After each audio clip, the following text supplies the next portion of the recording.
Sometimes the cruelest storms aren't the ones that destroy your home. They're the ones that reveal who your family really is.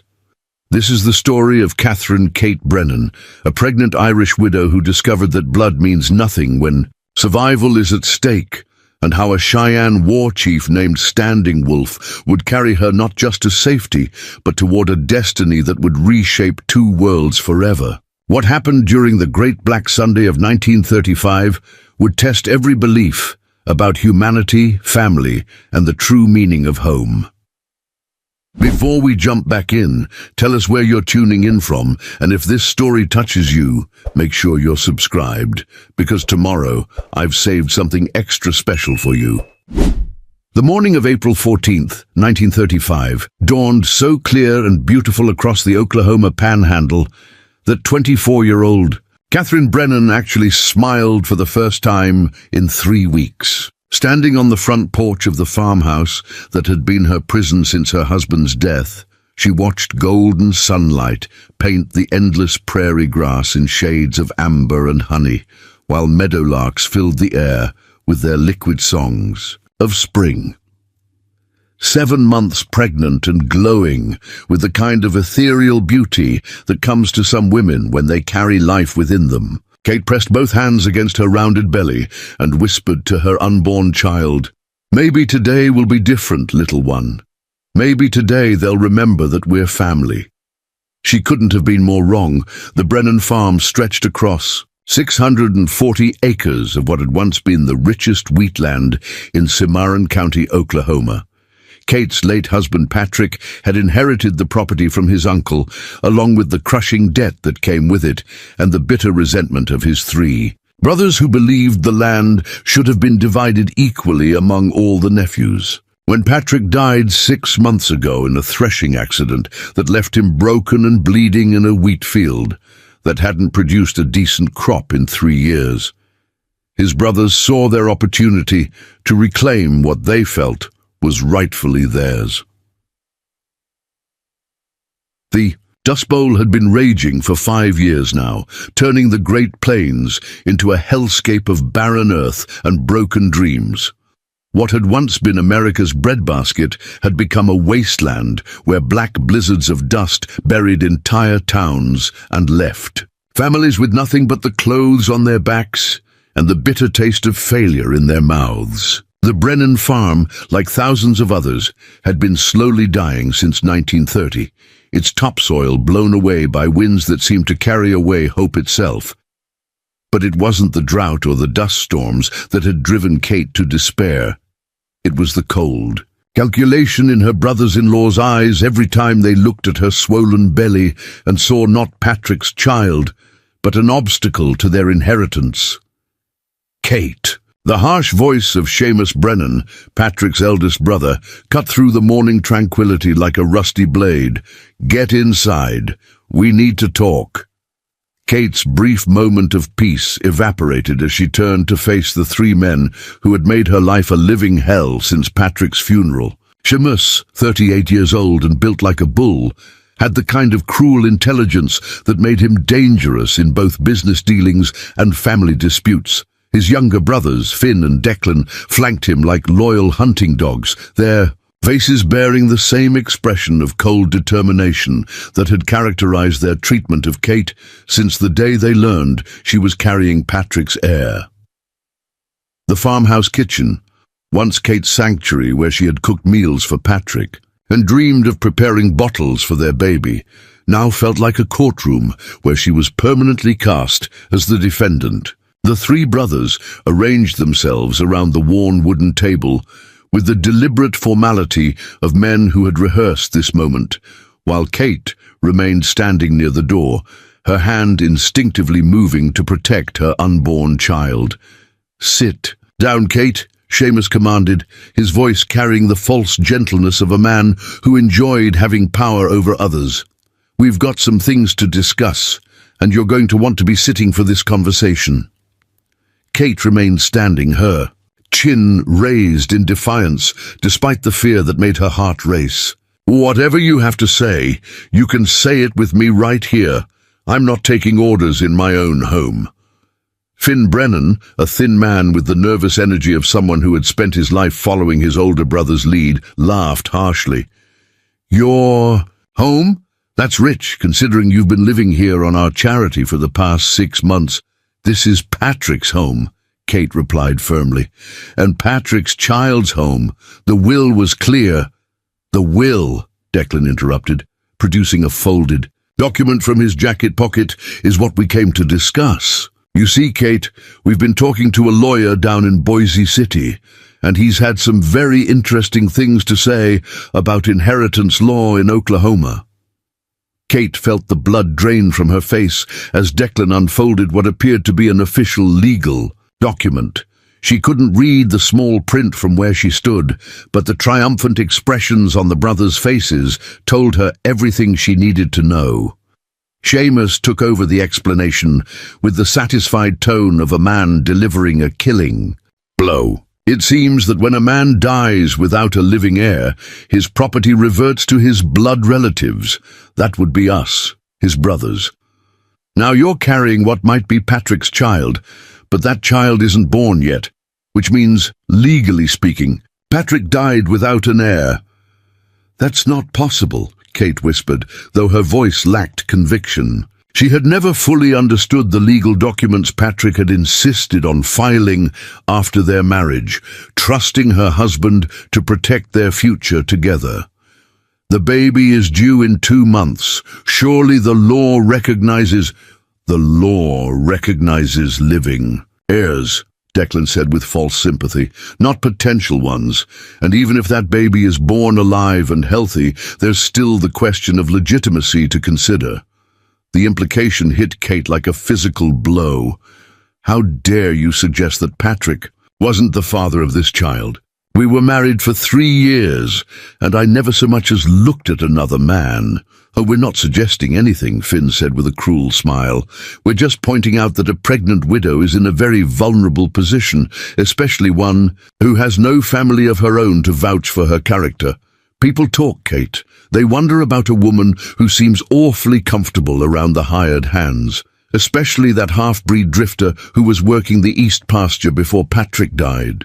Kate's hands clenched into fists as rage coursed through her body. The half-breed drifter they were referring to was Joseph Crow Feather, a Cheyenne man who had worked for Patrick during the last harvest, helping to bring in what little wheat the drought-stressed land had produced. Joseph had been respectful, hard-working and kind, qualities that had apparently made him suspicious in the eyes of men who viewed kindness as weakness and respect as manipulation. "Joseph Crow Feather was a decent man who worked hard for his wages," Kate said through gritted teeth. "The fact that you would use him to attack my reputation shows exactly what kind of men you are. The kind of men who protect family property from opportunistic outsiders," Seamus replied coldly. "Which brings us to our proposition." He stood and walked to the kitchen window, looking out over the dusty farmyard where Patrick's dreams had slowly died along with his wheat crops. When he turned back to face Kate, his expression was that of a businessman closing a deal, not a brother-in-law discussing family matters. "Here's what's going to happen, Kate. You're going to sign a document relinquishing any claim to this property in exchange for a generous settlement, $500, which is more than most widows see in a lifetime. You'll take that money and go back east where you came from, have your baby in some city where nobody knows your history, and start fresh with a nice nest egg to help you get established." Kate stared at him in disbelief. "You want me to sign away my child's inheritance for $500? This farm is worth 20 times that amount, even in today's market." "This farm is worth exactly what someone is willing to pay for it," Declan corrected. "And with the dust storms getting worse every year and the wheat prices in the toilet, that's not much. $500 is a fair offer for a woman in your position." "My position?" Kate's voice rose with indignation. "I'm Patrick's widow. I'm carrying his child. This land is my child's birthright." Finn laughed again, the sound as harsh as wind through dead grass. Your child's birthright is whatever we decide to give you, Kate. You've got no family, no money, and no legal standing once we contest that will. You can take our generous offer and leave with dignity, or you can fight us and leave with nothing but the clothes on your back. Preparing and narrating this story took us a lot of time, so if you are enjoying it, subscribe to our channel. It means a lot to us now. Back to the story. The threat was clear, but Kate had inherited more than just Irish stubbornness from her parents. She had inherited the backbone of people who had survived the potato famine and crossed an ocean with nothing but hope and determination. She straightened to her full height, despite the weight of her pregnancy, and met Seamus's cold stare with fire in her green eyes. "I'll not be signing anything today or any other day," she declared, her Irish accent becoming more pronounced as her anger grew. "Patrick left this land to me and his child, and no amount of legal trickery is going to change that fact." Declan leaned back in his chair with a cruel smile. "Then you've made your choice, Kate, and it's the wrong one." What happened next would haunt Kate for the rest of her life.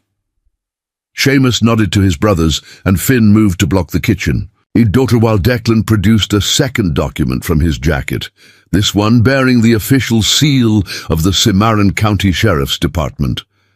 "This," Seamus announced with obvious satisfaction, "is an eviction notice. As the legal heirs to this property, we're exercising our right to reclaim it immediately. You have 30 minutes to gather your personal belongings and leave." Kate's world tilted on its axis. 30 minutes, that's impossible. I'm 7 months pregnant. Where am I supposed to go? "That's not our concern," Finn replied callously. "You had your chance to leave with dignity and $500. Now you leave with whatever you can carry." The next 29 minutes passed in a nightmarish blur. Kate moved through the house like a woman in a trance, gathering the few possessions that truly mattered to her. Patrick's wedding ring, which she wore on a chain around her neck. The baby clothes she'd been knitting during the long winter evenings. A photograph of her parents taken before they died in the influenza epidemic of 1918. And the small wooden cross Patrick had carved for her on their first Christmas as husband and wife. Everything else, the furniture Patrick had built with his own hands, the dishes they had received as wedding presents, the books Kate loved to read by lamplight, would remain behind, claimed by men who had never shown Patrick or Kate a moment of genuine affection. As Kate packed her meager belongings into a single carpet bag, she could hear the brothers moving through the house, taking inventory of their newly acquired possessions with the excitement of children on Christmas morning.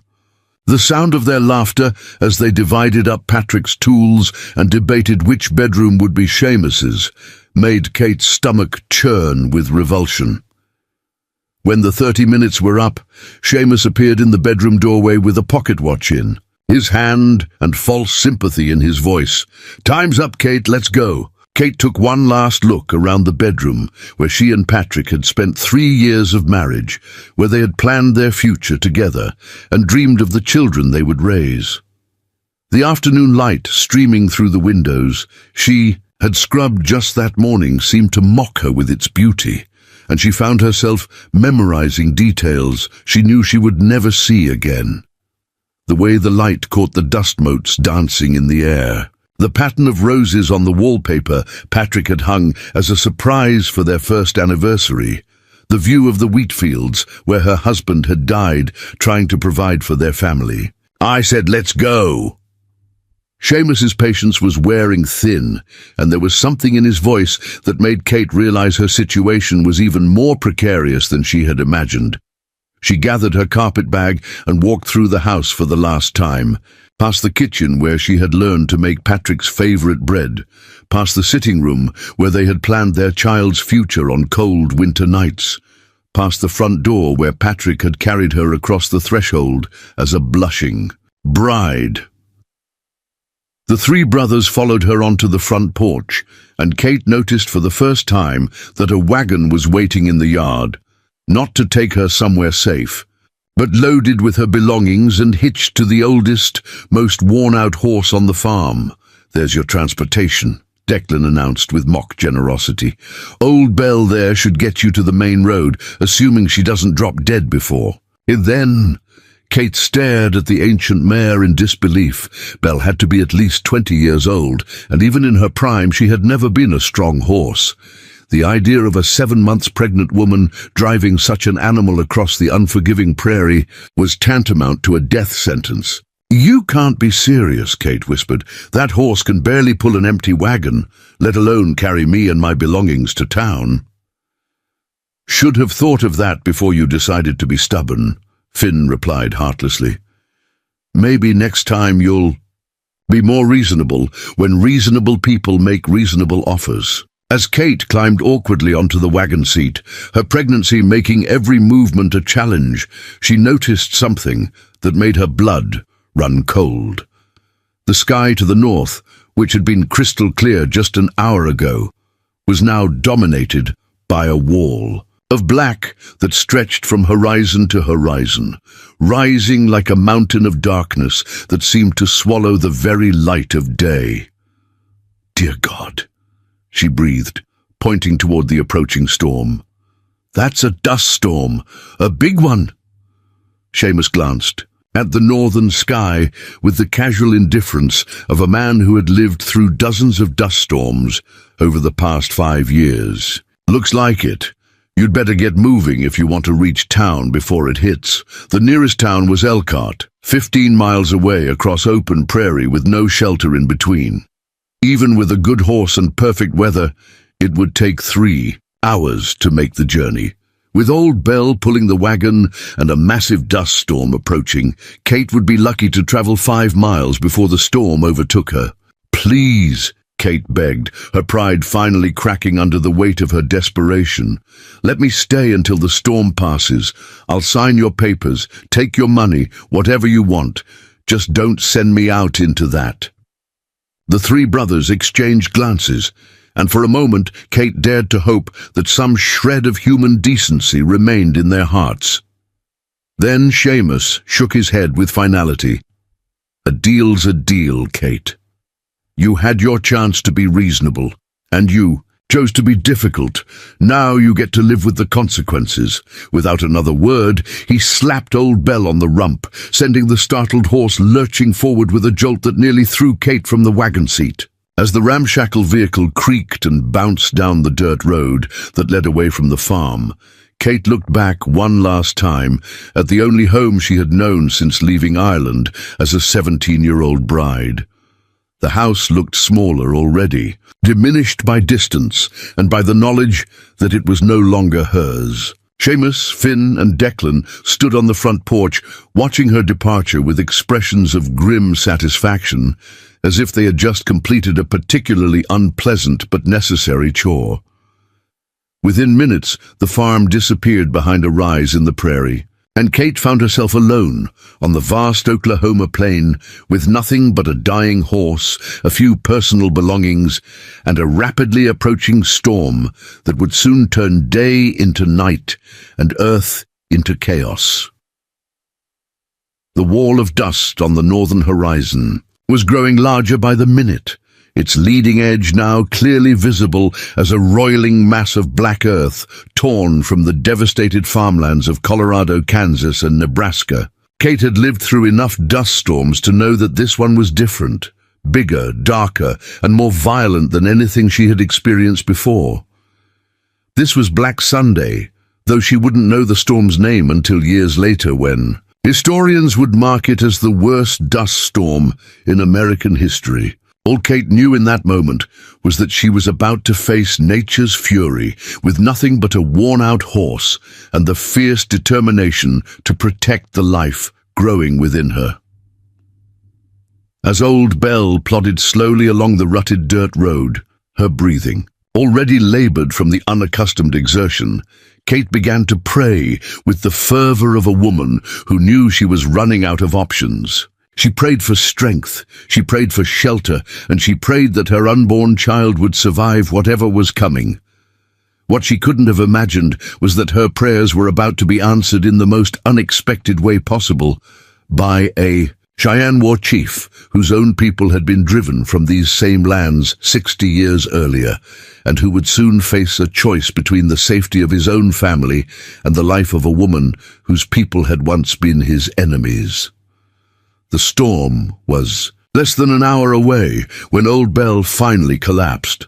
Old Bell's collapse came without warning, as sudden and devastating as a lightning strike. One moment the ancient mare was plodding steadily down the dusty road, her breathing labored but determined, and the next she was crumpling to her knees with a sound that Kate would never forget, a wet, rattling gasp that spoke of a heart finally surrendering to years of overwork and neglect.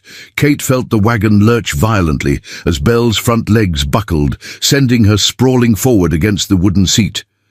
The impact drove the breath from her lungs and sent a sharp pain shooting through her swollen belly, causing her unborn child to kick frantically in distress. For a terrifying moment, Kate thought she might be going into premature labor right there on the empty prairie, but the pain subsided after several agonizing seconds, leaving her gasping and shaken, but still pregnant.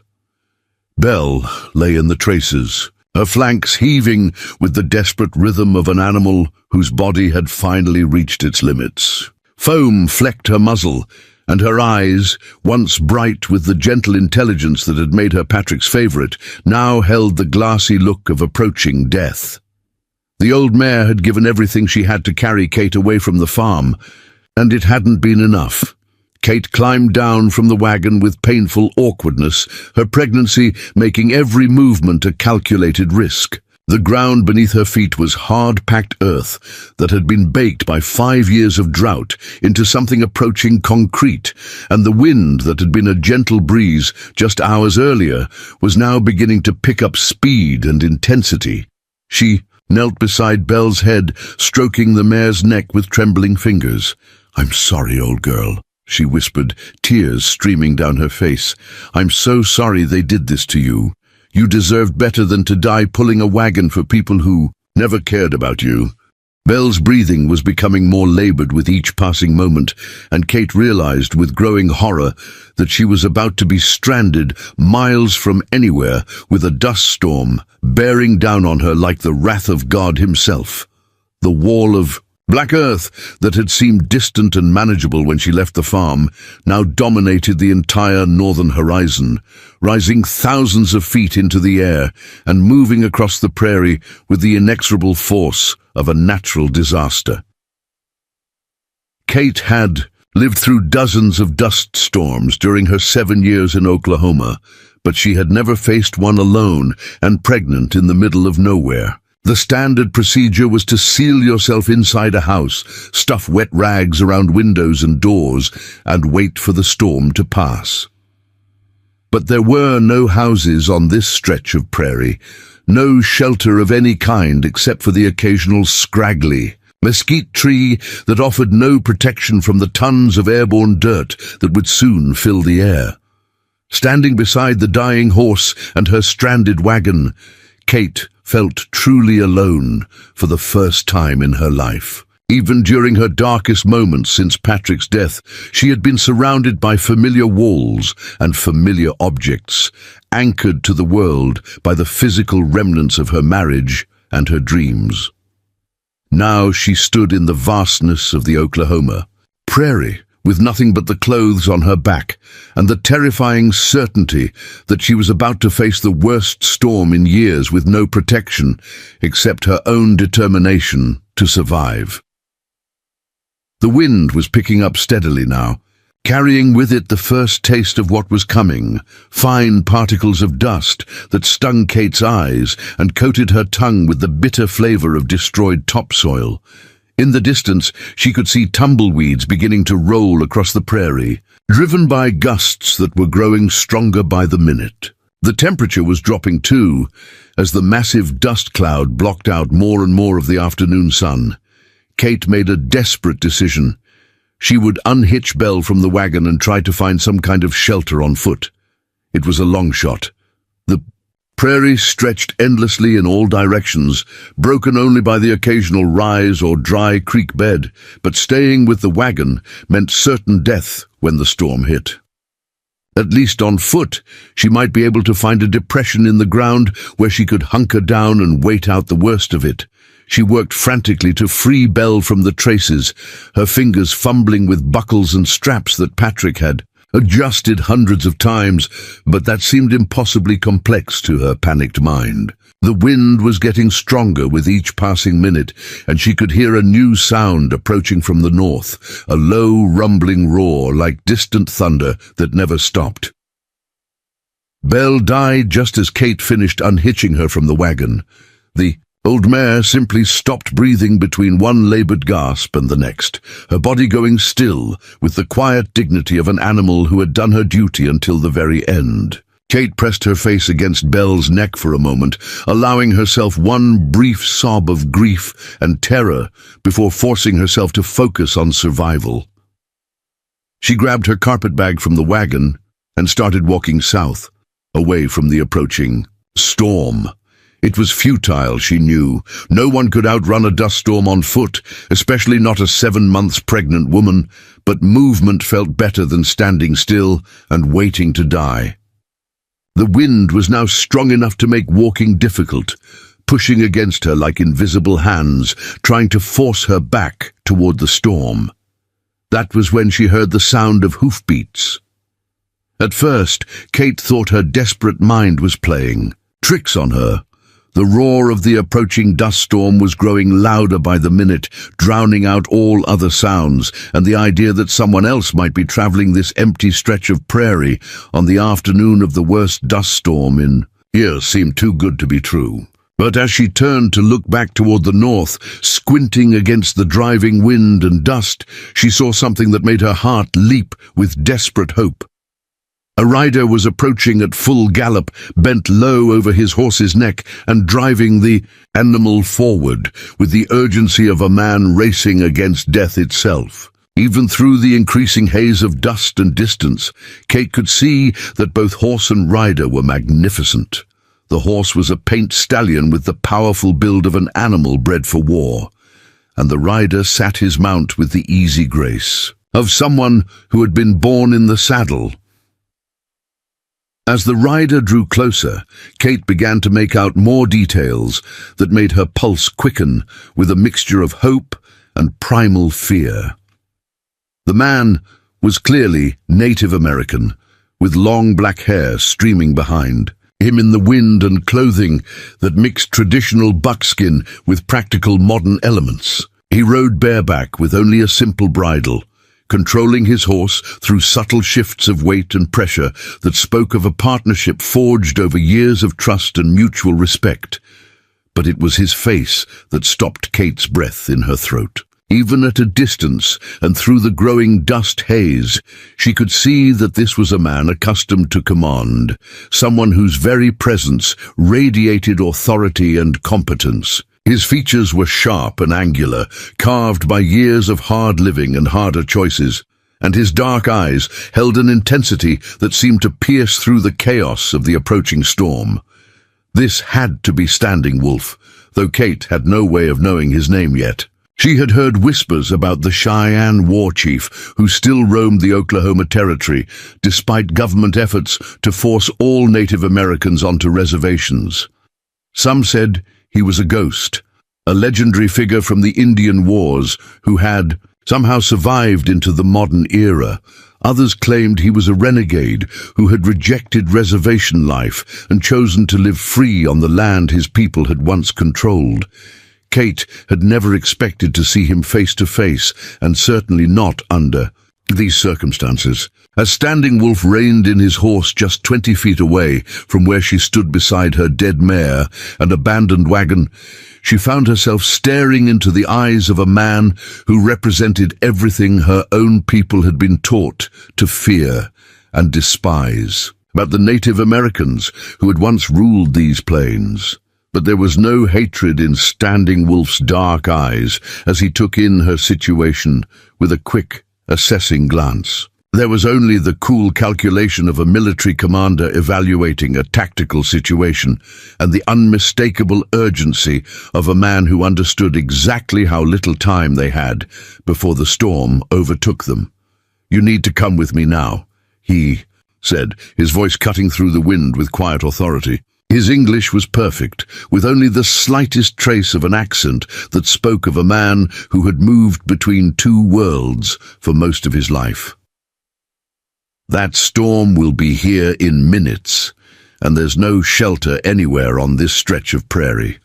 Kate hesitated, her mind reeling with the implications of accepting help from a man her society had taught her to view as dangerous and unpredictable.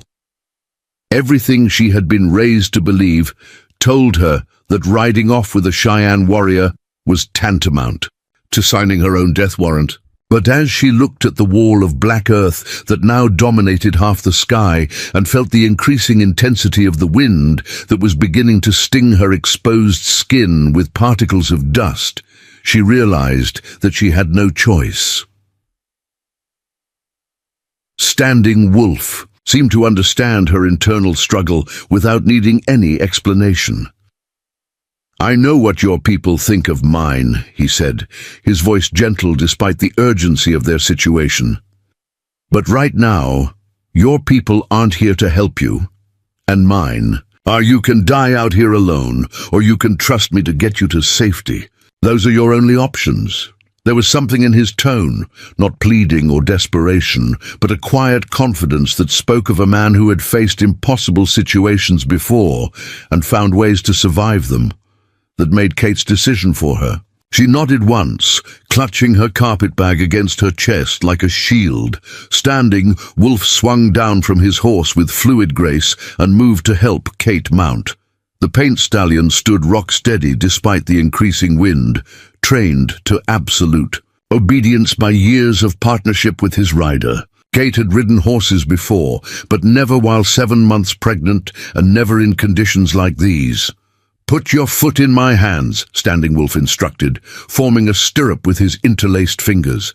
"I'll boost you up, and then you'll need to hold on tighter than you've ever held on to anything in your life." Kate did as instructed, grateful for the strong hands that helped her onto the horse's back. Standing Wolf swung up behind her with effortless skill, one arm encircling her waist to hold her securely against his chest. The intimate contact should have been scandalous, but Kate found herself grateful for the solid strength of the man. Behind her, as the horse wheeled around and began galloping toward the south. "Where are we going?" Kate shouted over the roar of the wind, which was now strong enough to make conversation difficult. "Safe place," Standing Wolf replied, his mouth close to her ear so she could hear him. "About 2 miles from here. We'll make it if the storm doesn't speed up." As they rode across the prairie at a pace that would have been exhilarating under different circumstances, Kate found herself pressed against the chest of a man who represented everything her world had taught her to fear. But instead of the savage brutality she had been conditioned to expect, she felt only competence, determination, and an unexpected gentleness in the way he held her securely without making her feel trapped or threatened. Behind them, the dust storm was gaining ground with terrifying speed. Kate could see its leading edge now, a rolling wall of earth that rose thousands of feet into the air and stretched from horizon to horizon. The wind that preceded it was strong enough to bend the prairie grass flat against the ground and send tumbleweeds flying through the air like artillery shells. Standing Wolf's horse was running flat out now, its powerful muscles bunching and extending with each stride as it covered ground with the desperate speed of an animal that understood the stakes of their race against the storm. Kate could feel the stallion's heart hammering against her leg, matching the frantic rhythm of her own pulse as she realized how close they were cutting their escape. "There!" Standing Wolf pointed toward what looked like nothing more than a slight rise in the prairie ahead of them. "Hold on!" As they crested the rise, Kate saw their destination and felt her heart sink with disappointment. Standing Wolf's safe place was nothing more than a dry creek bed, a shallow depression in the earth that offered minimal protection from the elements. She had been hoping for a cave or an abandoned building, somewhere they could truly shelter from the storm that was now bearing down on them like a living thing. But as Standing Wolf guided his horse down into the creek bed, Kate began to see details that changed her assessment of their refuge. Someone had been here before and had prepared this spot for exactly this kind of emergency. A lean-to shelter had been constructed against the northern bank of the creek bed, built from salvaged lumber and covered with buffalo hides that would provide excellent protection from wind and dust. Supplies were stored under the shelter, water barrels, preserved food, blankets, and even medical supplies that suggested this was a planned refuge rather than a desperate improvisation. Standing Wolf swung down from his horse and immediately began securing the animal in a rope corral that had been strung between two sturdy posts, driven deep into the creek bank. The paint stallion seemed familiar with the routine, moving without guidance to a position that would give him maximum protection from the wind. "Help me with the shelter," Standing Wolf called to Kate, who was still sitting on the horse's back, in something approaching shock. "We have maybe 2 minutes before the storm hits, and there are things we need to do if we want to survive the next few hours." Kate slid down from the horse with awkward determination, her pregnancy making every movement a challenge. But the urgency in Standing Wolf's voice drove her to move faster than she had thought possible, following his lead as he worked to secure the buffalo hide coverings and check the anchor points that would hold their shelter together against the fury of the storm. The wall of dust was perhaps half a mile away now, and Kate could see individual details within its roiling mass. Debris caught up in the wind, tumbleweeds spinning like dervishes, and what looked like the roof of a barn that had been torn from its foundations and carried along by the storms. Incredible power. The sound was deafening now, a continuous roar like standing next to a waterfall or a locomotive, and the wind that preceded the storm was strong enough to make standing upright a constant struggle. Inside, now, Standing Wolf grabbed Kate's arm and guided her into the lean-to shelter just as the leading edge of the dust storm swept over their refuge. The world disappeared in an instant, swallowed by a darkness so complete that Kate couldn't see her own hand in front of her face. The roar of the wind became overwhelming, a sound so loud and continuous that it seemed to vibrate through her bones and make her teeth ache. Dust filled the air so thickly that breathing became a conscious effort, and Kate found herself gasping for oxygen that seemed to have been replaced entirely by pulverized earth. Standing Wolf's arm tightened around her waist, pulling her against his chest as the shelter shook and bucked under the assault of wind that must have been moving at nearly 100 miles per hour. Kate could feel the baby moving frantically inside her, responding to her terror and the incredible noise that seemed to come from every direction at once. "It's all right." Standing Wolf's voice was barely audible, even though his lips were against her ear. "The shelter will hold. I've ridden out storms like this before." Kate wanted to ask him how many storms he had weathered in this hidden refuge, and how he had come to prepare such a perfect sanctuary in the middle of nowhere. But speech was impossible in the maelstrom that surrounded them, and all she could do was hold on to the man who had saved her life and pray that his confidence in their shelter was justified. The storm raged around them with the fury of nature, unleashed, and Kate began to understand that she was witnessing something far beyond a normal dust storm. This was a catastrophe of biblical proportions, the kind of event that would be remembered and talked about for generations. Through the chaos, she could hear sounds that made her blood run cold, the crash of structures being destroyed, the terrified lowing of cattle caught in the open, and once the unmistakable sound of a human voice screaming in terror and despair. Standing Wolf held her throughout the worst of it, his presence the only constant in a world that had been turned inside out by wind and dust. Kate found herself pressing against him not just for physical security, but for the psychological anchor he provided in a situation that threatened to overwhelm her sanity as well as her safety. As the minutes passed and the storm showed no signs of weakening, Kate began to realize that her rescue had created as many questions as it had answered. Who was this man who had appeared from nowhere to save her? How had he known to prepare this refuge, and what would happen between them when the storm finally passed and they emerged from their shared shelter into whatever remained of the world? Outside, the storm raged for what felt like hours, though Kate had no way to measure time in the absolute darkness that surrounded their shelter. The world had been reduced to sound and sensation, the endless roar of wind, the sting of dust that somehow penetrated even their well-sealed refuge, and the solid warmth of Standing Wolf's body pressed against hers as they huddled together in the narrow space that had become their entire universe. Gradually, Kate became aware that the man holding her was trembling, though not from fear. Standing Wolf's body radiated heat like a furnace, and his breathing had become shallow and labored in a way that had nothing to do with the dust-filled air. When she pressed her hand against his forehead in the darkness, his skin burned with fever. "You're sick," she whispered, her voice barely audible above the storm's fury. "Old wound," Standing Wolf replied through gritted teeth. "Bullet fragment. In my shoulder. Gets infected when storms come. Changes in air pressure." He paused, fighting a wave of pain that made his entire body go rigid. "I'll be fine once the storm passes."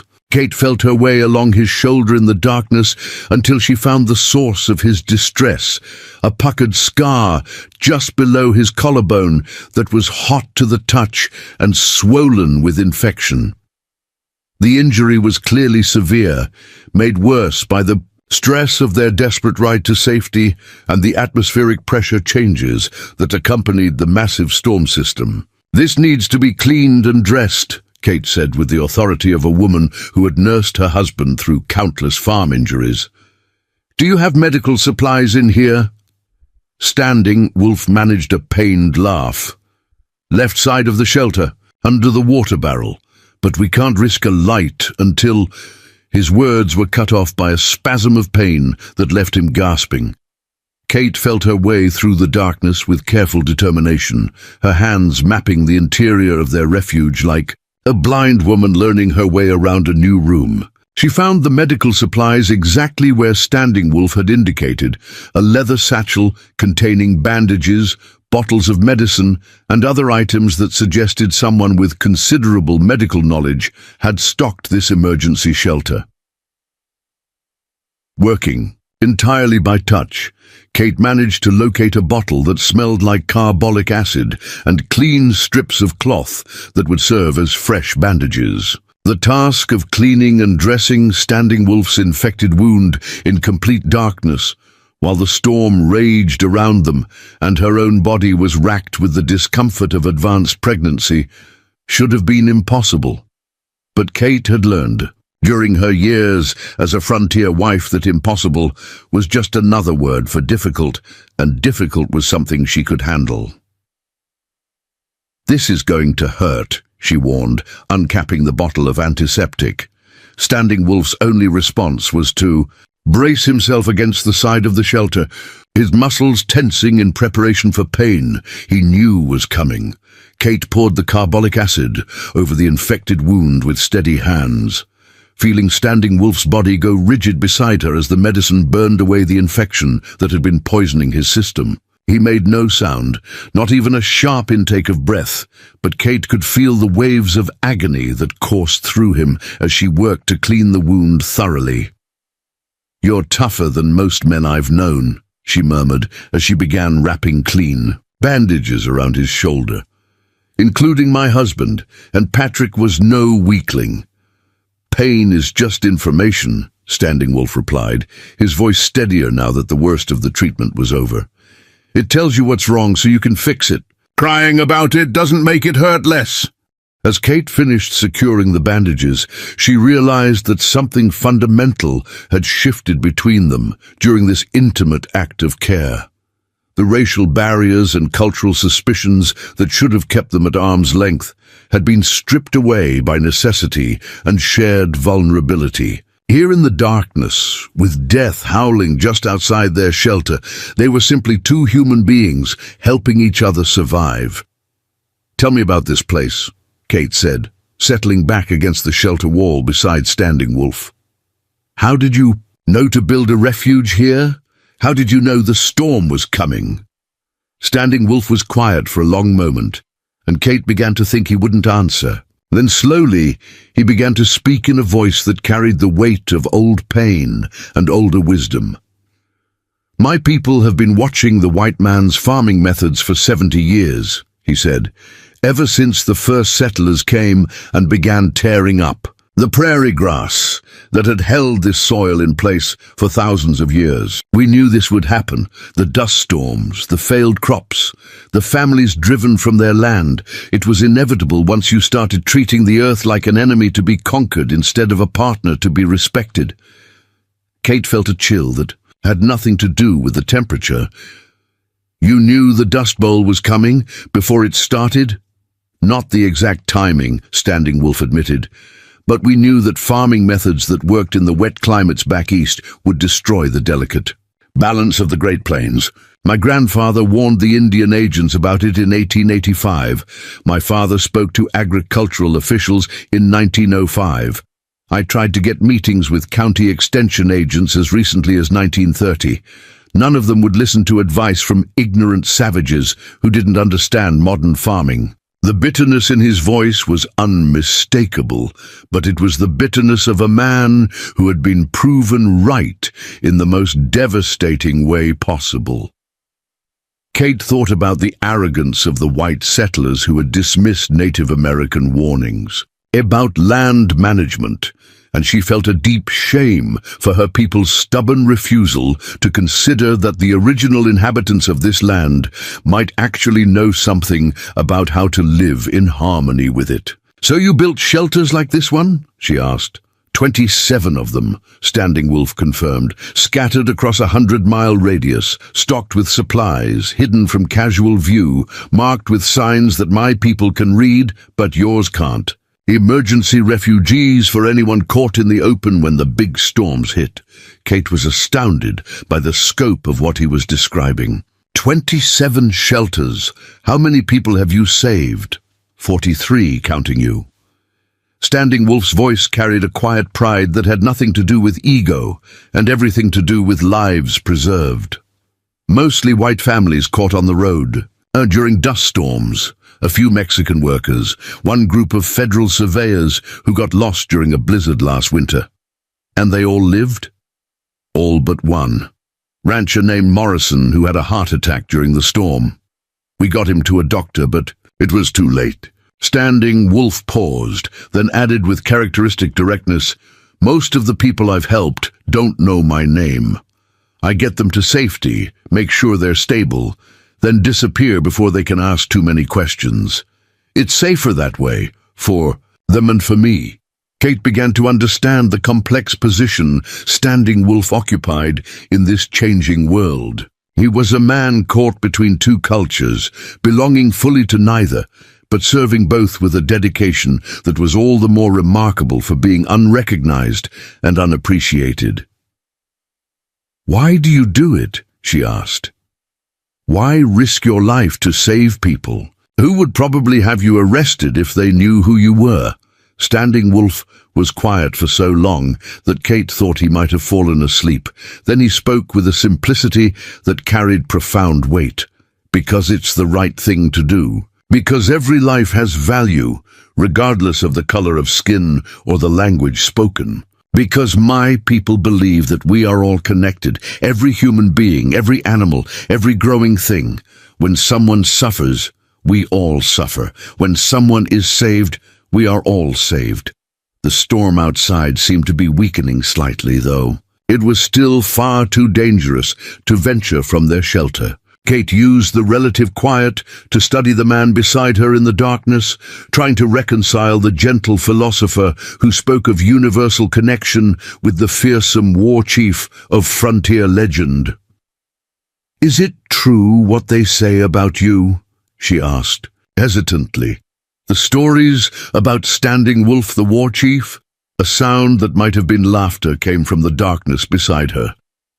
"Depends on which stories you've heard. If you've heard that I once held off 2 companies of cavalry with only 12 warriors while my village escaped to safety, that's true. If you've heard that I eat the hearts of my enemies and can turn into a wolf at will, that's considerably less accurate." Kate felt herself smiling despite their dire circumstances. "I heard you could disappear like smoke and that you knew the location of every hidden spring and cave between here and the Rocky Mountains." "The second part is more or less true," Standing Wolf admitted. "My people have been mapping this territory for generations. We know where to find water in drought years, where to shelter from storms, where to hunt when the buffalo herds have moved. As for disappearing like smoke, well, when you know the land well enough, you can make it seem like magic to people who don't." A comfortable silence fell between them, broken only by the gradually diminishing roar of the storm outside. Kate found herself thinking about the strange turns her life had taken in the past few hours. This morning she had been a desperate widow fighting for her inheritance. Now she was sharing intimate conversation with one of the most legendary figures in Oklahoma Territory, a man who had saved her life and was proving to be nothing like the savage monster of frontier mythology. "Kate," Standing Wolf said suddenly, his voice carrying a new urgency, "I need to tell you something important. When this storm passes and we leave this shelter, things are going to be complicated for both of us." "What do you mean?" Standing Wolf shifted position carefully, favoring his injured shoulder. "There are going to be search parties looking for storm victims, probably federal marshals too, since storms like this bring out scavengers and outlaws who prey on disaster victims. If they find us together, a white woman and a Cheyenne man, they're going to assume the worst." Kate felt her stomach tighten with understanding. "They'll think you kidnapped me, or worse. And no matter what you say, no matter how you explain what really happened, there will be people who won't believe you. They'll say I coerced you, threatened you, that you're too traumatized to tell the truth." The implications of their situation began to sink in with horrifying clarity. Standing Wolf had risked his life to save her, had shared his medicine and his shelter, had treated her with nothing but respect and kindness. In return, his reward might be a rope around his neck if they were discovered together. "What do we do?" Kate asked. "I leave before dawn," Standing Wolf said simply. "The storm should be over by then, and you'll be safe to walk to the main road. Someone will find you and get you to town. You tell them your horse died, and you found shelter in this creek bed. You don't mention me at all." Kate felt a strange panic at the thought of Standing Wolf disappearing from her life as suddenly as he had entered it. "But what about your shoulder? You need medical attention and I should be there to—" "Kate," Standing Wolf's voice was gentle but firm, "you have a baby coming in 2 months. You need to think about making a life for yourself and your child, not about taking care of a man who can't be part of your world. Can't be or won't be."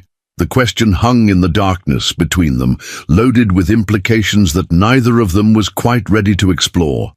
Kate realized that she was developing feelings for this man that went far beyond gratitude for her. Rescue. Standing Wolf represented something she had never experienced before, a combination of strength and gentleness, of fierce capability and profound wisdom, that made every other man she had known seem somehow diminished by comparison. But he was right about the impossibility of their situation.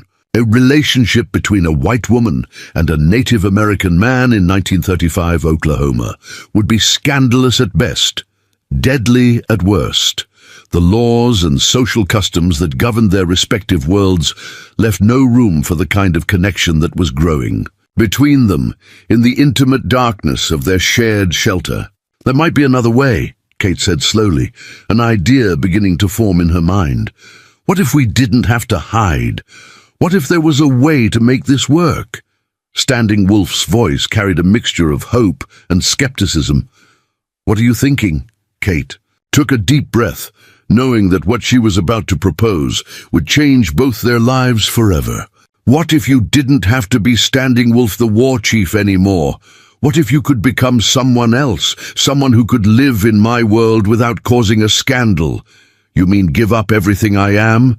Abandon my people, my heritage, my name? I mean become who you really are underneath all the legends and fear, Kate said with growing conviction. You're not just a war chief. You're a healer, a protector, a man who risks his life to save strangers. You speak perfect English. You understand both cultures. You could make a life in the white world if you chose to. Standing Wolf was quiet, for a long time considering her words. And what kind of life would that be? What would I do? Who would I become? Kate's heart was racing as she spoke the words that would either bind them together or drive them apart forever. You could become my husband, help me raise my child, start fresh in a place where nobody knows our history. The silence that followed. Her proposal seemed to stretch on forever, broken only by the gradually diminishing howl of the wind outside their shelter. Kate waited for Standing Wolf's response with a mixture of terror and hope, knowing that she had just offered this man not only her heart but her entire future. When he finally spoke, his voice was thick with emotion. Kate, you don't know what you're asking. You don't know what kind of life that would be, what kind of sacrifices we'd both have to make. I know that you saved my life, Kate replied fiercely. I know that you're the first man since Patrick who has made me feel safe and valued and understood. I know that my child will need a father, and I can't think of anyone I'd rather have in that role than a man who has spent his life protecting people who can't protect themselves. Standing Wolf reached for her hand in the darkness, his fingers intertwining with hers in a gesture that felt like a promise. If we do this, if we try to build a life together, it won't be easy. There will be people who hate us for it.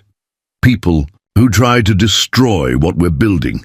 Then we'll face them together, Kate said with absolute certainty. We'll build something stronger than their hatred, something that can survive whatever they throw at us.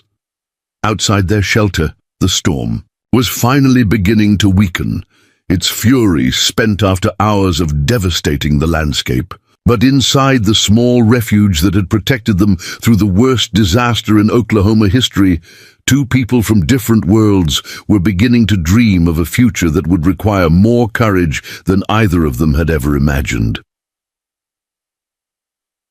Dawn came like a resurrection, pale fingers of light penetrating the dust-heavy air as Kate and Standing Wolf emerged from their shelter into a world that had been fundamentally transformed overnight. The Oklahoma prairie that had been golden grassland just 24 hours earlier now lay buried under inches of fine reddish dust that stretched to every horizon like the surface of an alien planet. The silence was almost as shocking as the devastation. Gone were the sounds that had defined prairie life for generations, the meadowlark's liquid songs, the whisper of wind through grass, the distant lowing of cattle. In their place was an eerie quiet, broken only by the crunch of their footsteps, through dust that felt like walking on powdered bone. Standing Wolf's paint stallion had survived the storm in the rope corral, though the animal's coat was caked with dust and his eyes showed the strain of enduring hours of nature's fury. As Standing Wolf checked the horse for injuries, Kate surveyed the apocalyptic landscape with growing despair.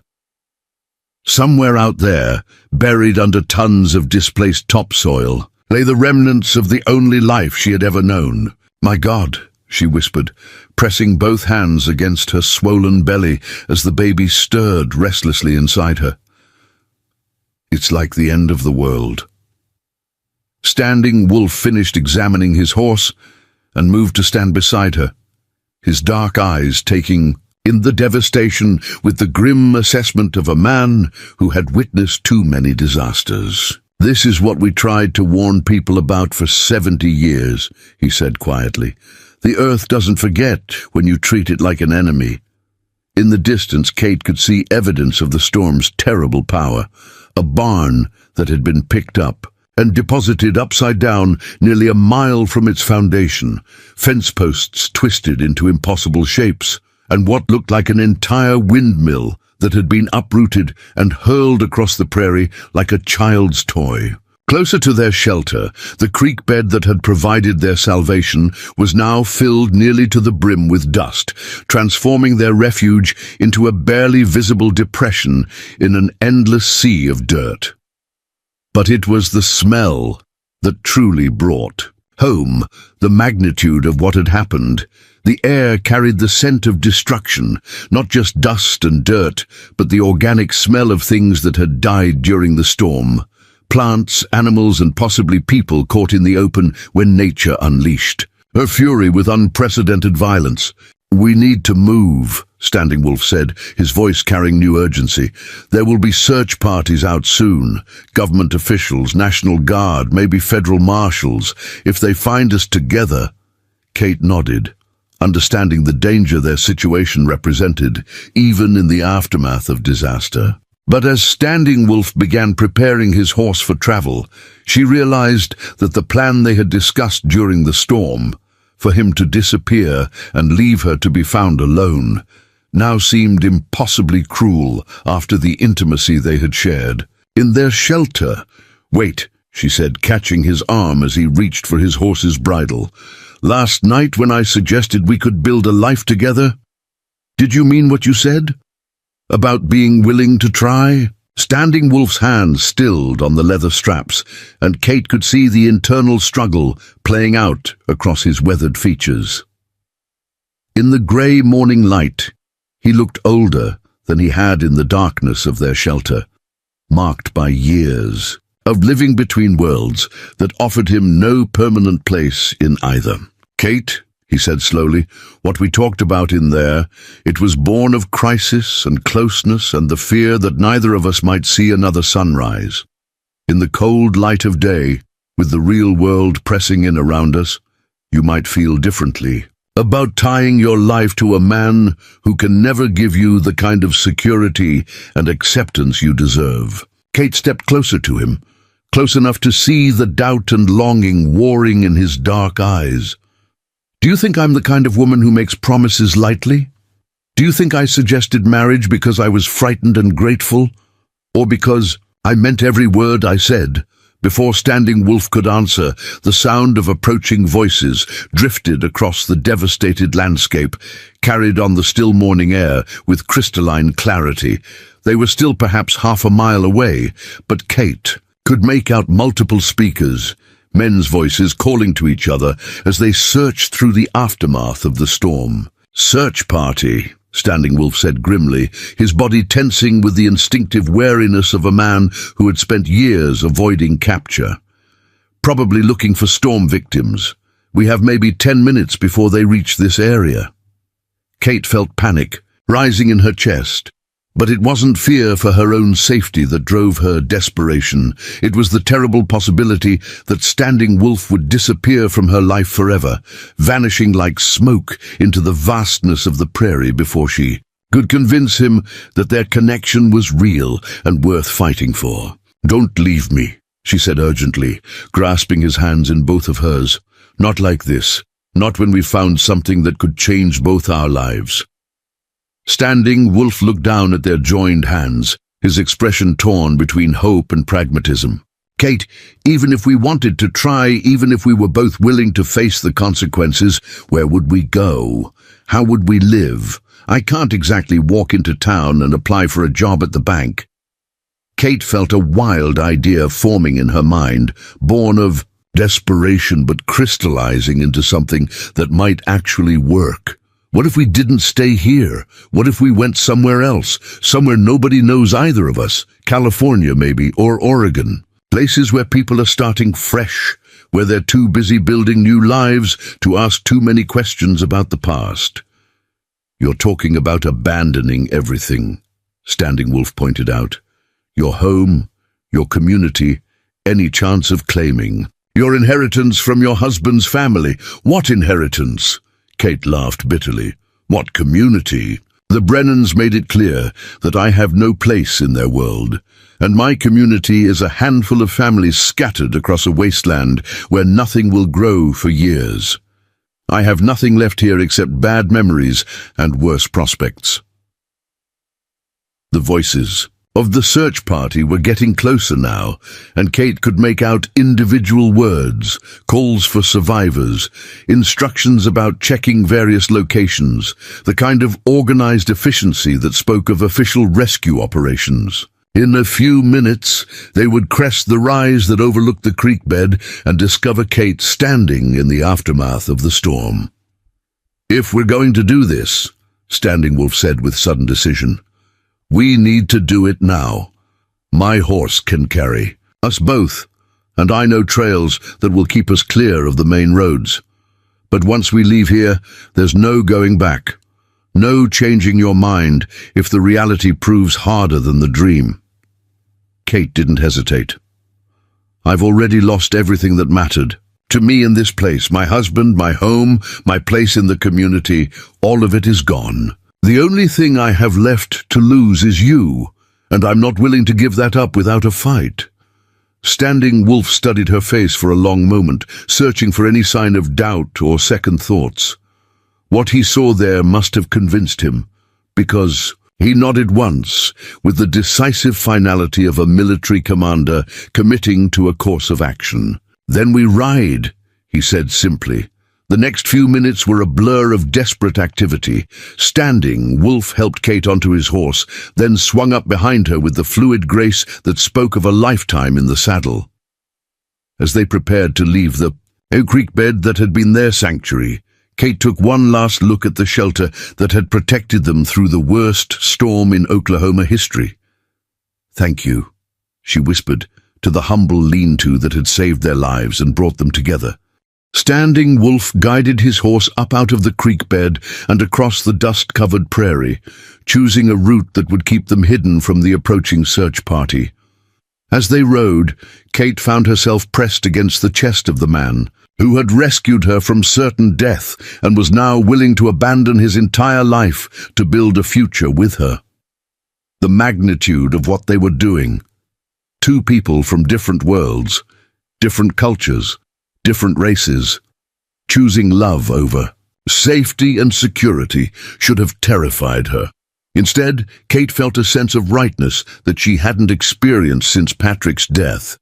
For the first time in months, she was moving towards something instead of away from it, building rather than losing, hoping rather than despairing. Behind them, she could hear the search party reaching the area where they had taken shelter. Voices called out as the rescuers discovered the signs of recent habitation, the shelter, the rope corral, the evidence that someone had survived the storm in this unlikely refuge. "Hello? Anyone there? We're here to help." Kate felt a pang of guilt at not revealing herself to people who were genuinely trying to help storm victims. But she also knew that explaining her situation would be impossible without revealing Standing Wolf's identity, and that would doom them both to the kind of scandal and violence that could destroy any chance of building a life together. As they rode across the devastated landscape, Standing Wolf began pointing out landmarks that were still visible despite the storm's fury.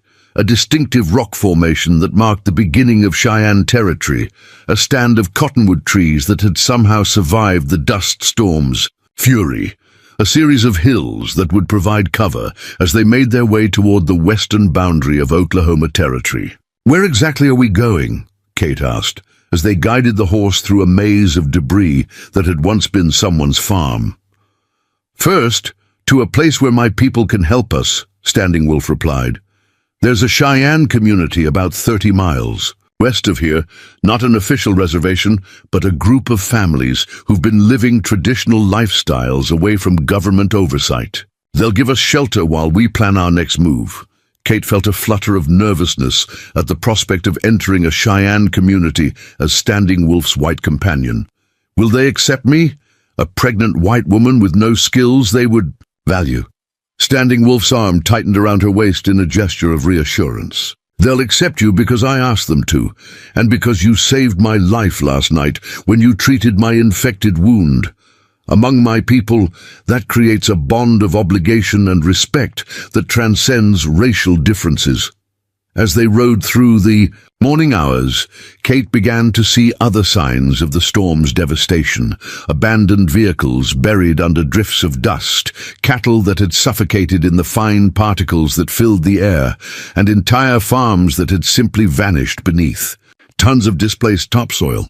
The scope of the disaster was beyond anything she had imagined, and she began to understand that they were witnessing the end of an era in American agriculture.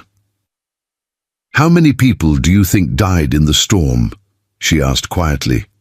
Standing Wolf was silent for a moment, his experienced eyes reading the landscape like a book of disaster. "More than will ever be officially counted," he said finally.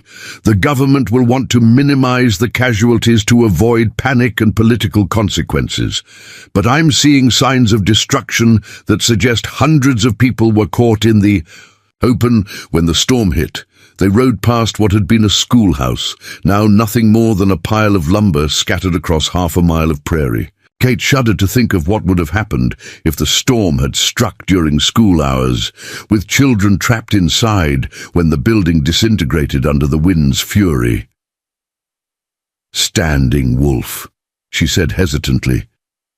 "If we do this, if we build a life together in California or Oregon, what happens to your work here? The shelters you've built, the people you've been saving?" She felt him tense behind her, and she realized she had touched on something that went to the heart of his identity and purpose. For years, Standing Wolf had been a guardian angel to travelers, caught in prairie disasters, saving lives and asking nothing in return. Abandoning that calling to start a new life with her would mean leaving his people without their most effective protector. "Others will take up the work," he said, though Kate could hear the uncertainty in his voice. "My cousin Thunderhorse has been learning the locations of the shelters and the patterns of storm movement. He can continue what I've started." But Kate sensed that Standing Wolf was trying to convince himself as much as her. The network of emergency shelters represented more than just a humanitarian project. It was his way of bridging the gap between his warrior heritage and the peaceful coexistence he believed was necessary for both their people's survival. "What if there was another way?" Kate said slowly, an idea beginning to form in her mind. "What if we didn't have to choose between being together and continuing your work?" Standing Wolf reined in his horse, turning in the saddle to look at her with curious eyes. "What are you thinking?" Kate took a deep breath, knowing she was about to propose something that would require even more courage than their original plan. To start fresh in California. What if we stayed? What if we found a way to be together here in Oklahoma and used our partnership to build something bigger than either of us could accomplish alone? "Kate, we've already discussed why that's impossible. The social barriers, the legal restrictions, the danger." "What if we changed the conversation?" Kate interrupted, her excitement growing as the idea took shape.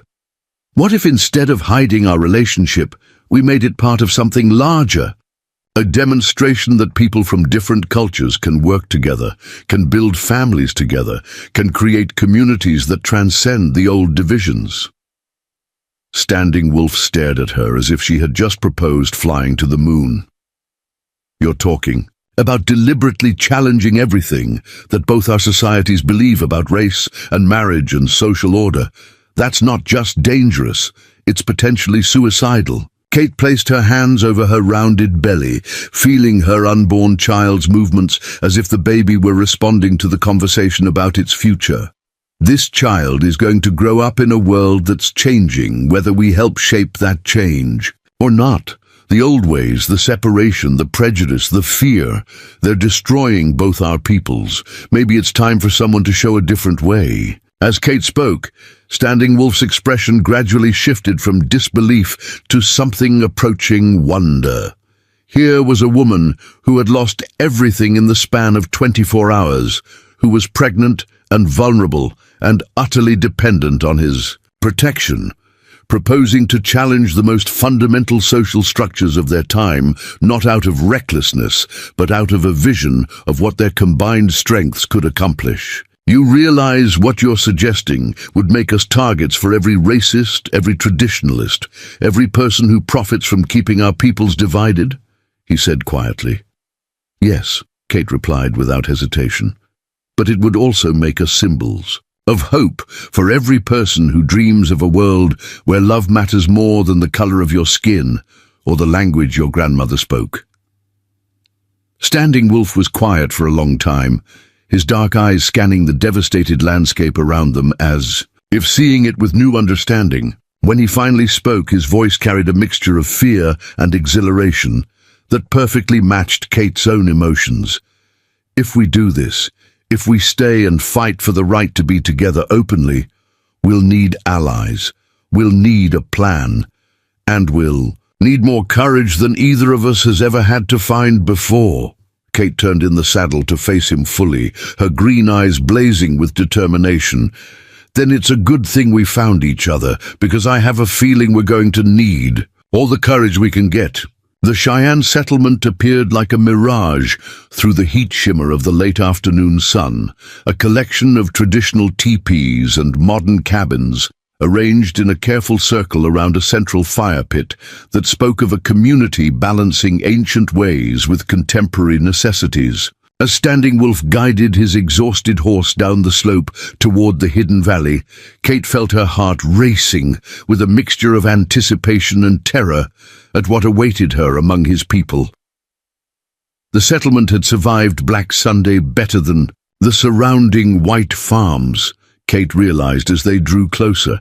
The Cheyenne had built their homes in the shelter of a natural depression, surrounded by hills and thick stands of cottonwood trees that had provided protection from the worst of the storm's fury. While dust still coated everything like a fine shroud, the buildings remained intact, and she could see people moving about their daily tasks with the quiet efficiency of a community that had weathered many disasters together.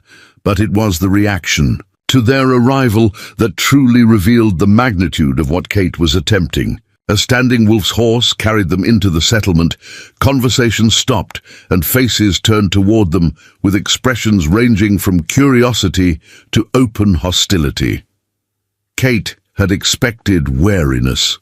She was, after all, a white woman entering a Native American community during a time of tremendous racial tension. What she hadn't anticipated was the complex web of political and cultural pressures that her presence would immediately unleash. An elderly woman emerged from the largest teepee, her silver hair braided with beads that caught the afternoon light, and her weathered face bearing the kind of authority that comes only from decades of respected leadership. This was Standing Wolf's grandmother, Kate realized, though he had never mentioned her name during their conversations in the shelter.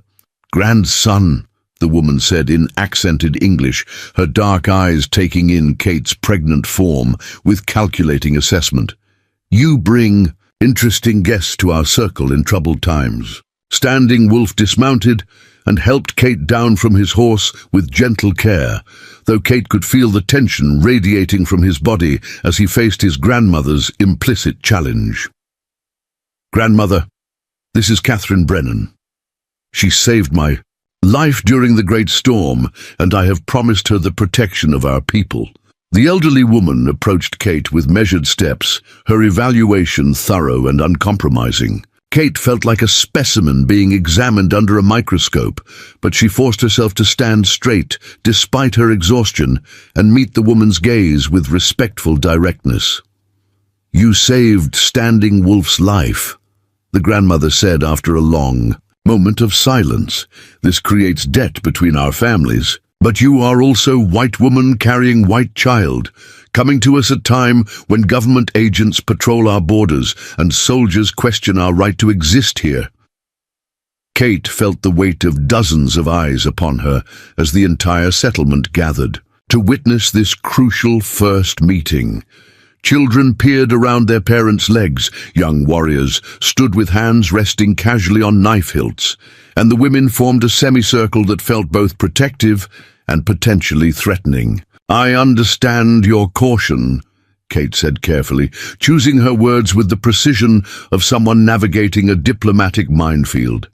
"I know my presence here puts your community at risk, but I also know that Standing Wolf is a man of honor who has dedicated his life to saving people, regardless of their race or heritage. If you judge me by his standards rather than by the color of my skin, I believe you'll find I'm worthy of whatever sanctuary you're willing to offer."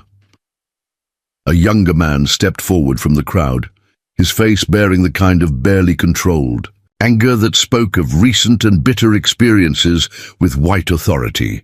Kate recognized him immediately as the type of warrior who saw every white face as a potential enemy and every compromise as a betrayal of Cheyenne honor.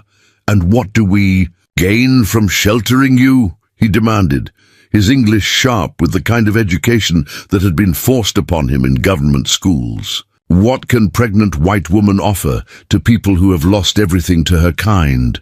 Before Kate could respond, Standing Wolf moved to her side with the fluid grace of a man prepared for confrontation. "Thunderhorse, she offers something we haven't had in generations, proof that not all whites are our enemies, proof that bridges can be built between our peoples that are stronger than the hatred that has divided us." Thunderhorse laughed bitterly. "Bridges? You speak of bridges while our children starve because white farmers have poisoned the earth with their ignorance? While government agents threaten to relocate us again because we won't abandon our traditions? What bridge could this woman possibly represent?" Kate felt the moment crystallizing around her, understanding with perfect clarity that her response would determine not only her own fate, but the future of the revolutionary partnership she and Standing Wolf had envisioned. She stepped forward, placing herself between the two men with the kind of courage that came from having nothing left to lose. "I offer my skills," she said, her voice carrying across the settlement with surprising strength. "I can read and write in English better than most government officials. I can keep books, write letters, navigate the legal systems that your people need to understand to protect your rights. I can teach your children the white man's language and customs without teaching them to despise their own heritage." She paused, placing both hands on her rounded belly in a gesture that drew every eye in the settlement. "And I offer this child, my son, who will grow up knowing both worlds, speaking both languages, understanding that the color of a person's skin matters less than the content of their character. He could become the kind of bridge between our peoples that has never existed before." The silence that followed her words was profound, broken only by the sound of wind through the cottonwood trees and the distant call of a hawk circling overhead. Kate could feel the settlement's collective attention focused on her with laser intensity, weighing her words against years of bitter experience and cautious hope. Standing Wolf's grandmother stepped closer, her ancient eyes studying Kate's face, with the kind of penetrating gaze that seemed to see directly into her soul. "You speak of your unborn son as bridge between worlds, but what of you? What bridge do you offer besides words and promises?" Kate took a deep breath, knowing that what she said next would either cement her place in this community or seal her. "Rejection. I offer marriage to your grandson, not a secret union that we hide from both our peoples, but a public ceremony that declares to the world that love can triumph over hatred, that family can be built across racial lines, that the future belongs to those brave enough to choose understanding over fear. The collective gasp that rose from the assembled Cheyenne told Kate that she had just proposed something that was either revolutionary or catastrophic, possibly both. Marriage between Native Americans and whites was not technically illegal in Oklahoma, but it was socially explosive and politically dangerous for everyone involved. Thunder Horse's reaction was immediate and predictable. "This is madness. You would make us all targets for every white supremacist group in the territory. You would bring down the wrath of government officials who already look for excuses to destroy our community." But Standing Wolf's grandmother raised her hand for silence, her expression thoughtful rather than shocked. "In the old days," she said slowly, "before the white man's laws divided us into separate peoples, marriage between tribes was common. It created alliances, shared knowledge, built bridges between different ways of understanding the world." She walked a slow circle around Kate and Standing Wolf, her weathered face creased in concentration as she considered the implications of their proposal. "But these are not the old days. The white man's government has made laws about who can marry whom, where people can live, what children can inherit. Your marriage would challenge all of these laws." "Yes," Kate said simply. "That's exactly the point." Thunderhorse stepped forward again, his frustration boiling over into open anger. "You cannot ask our entire community to risk destruction for your romantic dreams. We have survived as a people by being careful, by avoiding confrontation with white authority. What you propose would paint a target on every man, woman, and child in this settlement." Standing Wolf finally spoke, his voice carrying the authority of a war chief addressing his warriors. "Thunderhorse speaks from fear, and fear has kept our people hiding in valleys and backcountry for too long. How long do we run? How long do we accept that our children must choose between their heritage and their future? How long do we let white society dictate the terms of our existence?" He gestured toward the dust-covered landscape visible beyond the settlement's protective hills. "Look what their way of life has brought to this land. Barren earth, poisoned air, families driven from their homes by their own ignorance and greed. Maybe it's time to show them a different way of living, a way that honors both the land and all the people who share it." An older warrior Kate hadn't noticed before stepped from the crowd, his grey hair braided with eagle feathers that marked him as a man of significant accomplishments. "I have seen 84 winters," he said, in a voice that commanded immediate attention. "I have fought white soldiers, negotiated with white officials, watched our people adapt to their ways while trying to preserve our own. Never in all those years have I seen a white person offer to risk everything they have for the sake of our people." He approached Kate with the dignified bearing of a man whose opinion carried enormous weight in the community. "If Standing Wolf believes this woman's heart is true, and if she is willing to face the consequences of choosing our family over her own people's approval, then perhaps the spirits have sent her to us for a purpose we do not yet understand." The debate that followed was unlike anything Kate had ever witnessed. The entire Cheyenne community participated, from the youngest adults to the most elderly, each person offering their perspective on the risks and possibilities of accepting Kate and Standing Wolf's revolutionary proposal. Arguments were passionate, but respectful, with speakers acknowledged by traditional protocols that ensured everyone's voice was heard.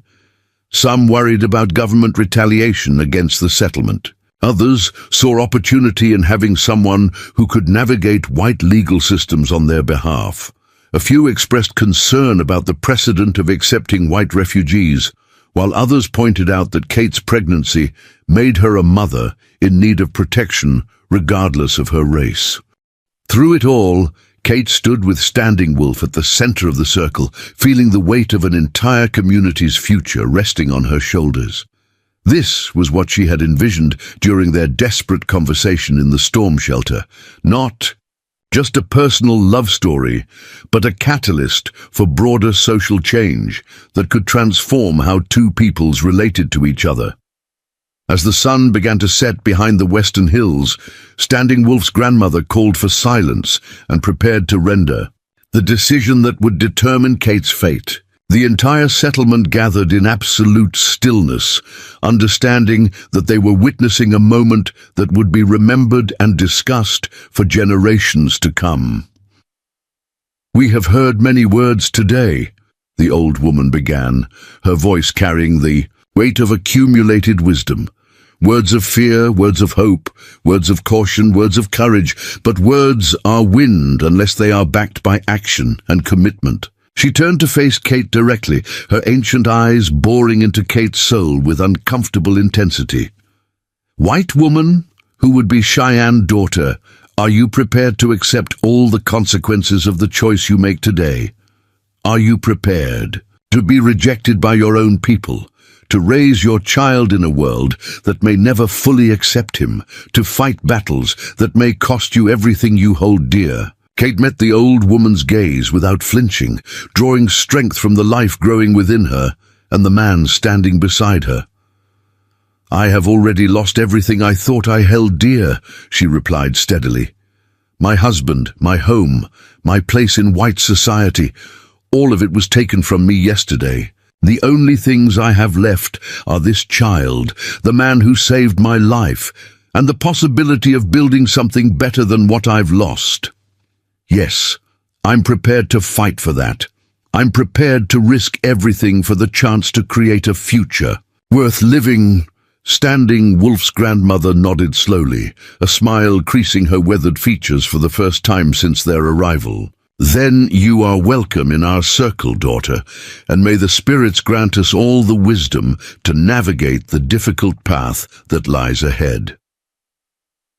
6 months later, Kate stood on the steps of the newly constructed Oklahoma Territory Courthouse, her 3-month-old son Thomas cradled in her arms, watching as her husband addressed a crowd that represented the most unlikely coalition in the state's history. Standing Wolf, now legally known as David Wolfhart, wore a simple suit that bridged the gap between his two worlds, speaking with the quiet authority that had made him a leader among his people and, remarkably, a respected voice in white political circles. The courthouse steps were packed with faces that would have been unimaginable together just months earlier. Cheyenne elders stood beside Irish farmers, Mexican laborers next to German immigrants, all united by the shared experience of surviving the worst environmental disaster in American history, and the growing recognition that their old ways of living on the Great Plains had failed catastrophically. Friends and neighbors, David's voice carried across the assembled crowd. 6 months ago, Black Sunday showed us what happens when we treat the earth as our enemy instead of our partner. Today, we gather to announce the formation of the Great Plains Restoration Cooperative, the first agricultural alliance in American history to be built on the traditional ecological knowledge of native peoples, combined with the best of modern farming science. Kate smiled as she listened to her husband outline the ambitious project that had grown from their desperate conversation in a storm shelter into a movement that was attracting national attention. The cooperative would combine Cheyenne understanding of prairie ecosystem management with innovative farming techniques developed by immigrant communities, creating sustainable agriculture practices that could restore the devastated Dust Bowl region. But it was the personal transformation that Kate found most remarkable. The baby in her arms, Thomas Patrick Wolfhart, had been born into a world where his mixed heritage was celebrated rather than hidden. At 3 months old, he was already learning lullabies in 3 languages and being raised by a community that saw his multicultural identity as a strength rather than a complication. The crowd erupted in applause as David concluded his speech. But Kate's attention was drawn to a familiar figure pushing through the assembled people toward the courthouse steps. Seamus Brennan, her former brother-in-law, looked older and more haggard than she remembered, his clothes bearing the telltale signs of a man whose farm had been buried under tons of dust. "Kate," Seamus called out, his voice carrying a mixture of desperation and something that might have been humility. "Kate, I need to talk to you." The crowd began to disperse as David made his way back to Kate's side, his protective instincts immediately activated by the appearance of the man who had cast his pregnant wife out into a dust storm. But Kate placed a gentle hand on her husband's arm, recognizing something in Seamus's demeanor that suggested this confrontation would be different from their last encounter. "What do you want, Seamus?" Kate asked, shifting Thomas to her shoulder with practiced ease. Seamus approached the courthouse steps with obvious reluctance, his eyes taking in the diverse group of people who surrounded Kate and David with protective solidarity. "The farm's gone," he said simply. "Everything we took from you, the house, the land, the equipment, it's all buried under 6 feet of dust. We've got nothing left." Kate felt no satisfaction in his admission of defeat, only a deep sadness for the waste of it all. "I'm sorry to hear that," she said sincerely. "What are you going to do?" "That's what I came to ask you about," Seamus replied, his voice barely audible above the sound of people moving around them. "I heard about this cooperative you're starting. I heard you're looking for farmers who want to learn new ways of working the land." The request hung in the air between them, loaded with implications that went far beyond simple economic cooperation. Seamus Brennan, the man who had thrown Kate out of her home for being pregnant and Irish, was now asking for her help to rebuild his life, using methods developed by the Native American husband she had chosen over her own people's approval. David stepped forward, his expression carefully neutral. "The cooperative is open to anyone willing to commit to sustainable farming practices and respectful treatment of all community members," he said diplomatically. "But membership requires more than just economic need. It requires a genuine commitment to the principles of cooperation and mutual respect that guide our work." Kate studied Seamus's face, seeing in his weathered features the same kind of desperate hope she had felt 6 months earlier when Standing Wolf had offered her a place on his horse. The irony wasn't lost on her. The man who had once considered her beneath his family's dignity was now seeking salvation from the very people he had taught her to despise. "Seamus," she said quietly, "if you join the cooperative, you'll be working alongside Mexican laborers, German immigrants, Cheyenne farmers, and Irish widows. You'll be taking orders from people you once considered your inferiors. You'll be learning techniques that your people dismissed as primitive superstition. Are you truly ready for that kind of change?"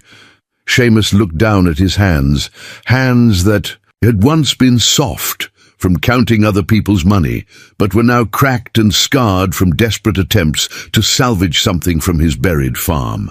"Kate, I've spent 6 months living in a tent, watching my brothers get sicker every day from breathing dust that won't settle, seeing my children go hungry because I was too proud to ask for help.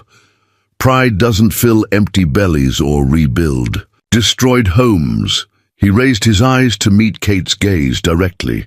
"I was wrong about you, wrong about a lot of things. If you're willing to give me a chance to make amends, I'll do whatever it takes to earn a place in this new world you're building."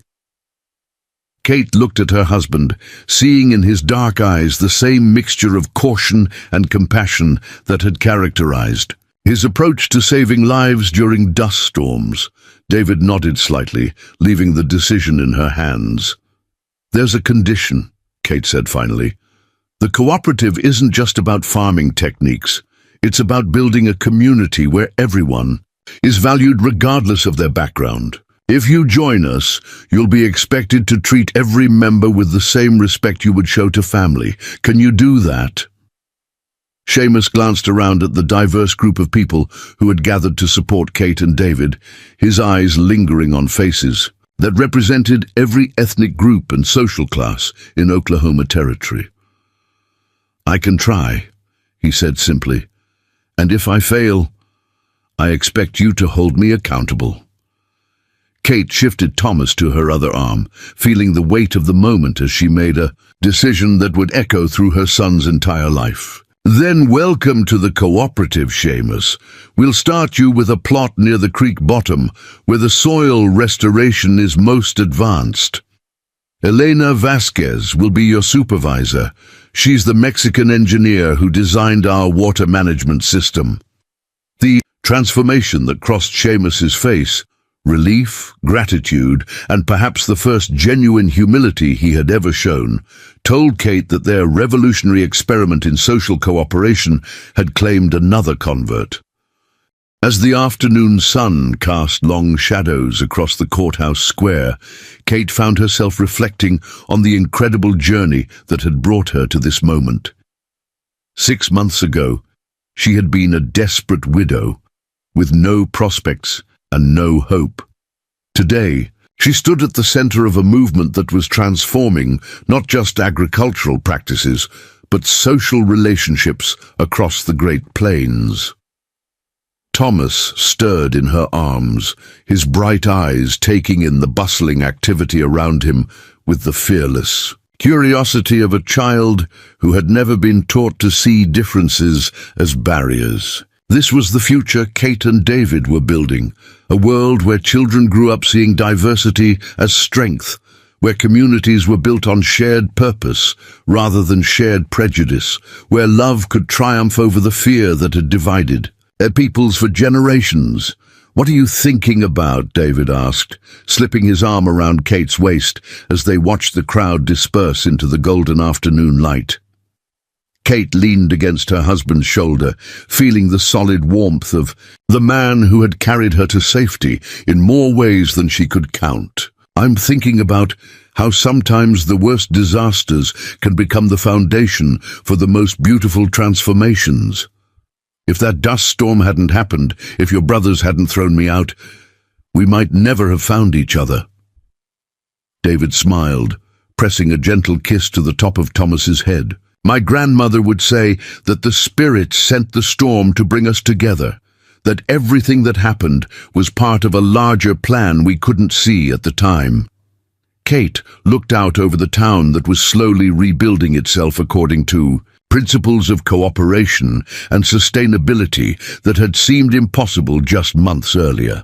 The Great Plains Restoration Cooperative was already attracting attention from agricultural scientists and social reformers across the country, proving that communities could be built on shared purpose rather than shared prejudice. "Maybe she's right," Kate said softly. "Maybe sometimes it takes losing everything to discover what really matters." As the sun set over the Oklahoma prairie, painting the sky in shades of gold and crimson that reminded Kate of the beauty that had always existed beneath the dust and despair, she felt a deep sense of peace settle over her. The journey from desperate widow to community leader had been fraught with challenges that had tested every aspect of her character and courage. But standing here with her husband and son, surrounded by friends who had chosen love over hatred and cooperation over conflict, Kate knew that every risk had been worth taking. Thomas Patrick Wolfhart would grow up in a world where his mixed heritage was celebrated, where his parents' love story was seen as a beacon of hope rather than a source of scandal, where the color of his skin mattered less than the content of his character. And perhaps, if they were very lucky, he would help build an even better world for his own children, a world where the bridges between peoples were so strong and so numerous that the old divisions would seem like ancient history. The dust had settled, but the seeds of transformation that had been planted in its wake were just beginning to grow. And Kate Wolfhart, once a frightened widow with nowhere to turn, had become the gardener of a future that promised to bloom with possibilities she had never dared to imagine. Up next, you've got two more standout stories right on your screen. If this one hit the mark, you won't want to pass these up. Just click and check them out, and don't forget to subscribe and turn on the notification bell so you don't miss any upload from us.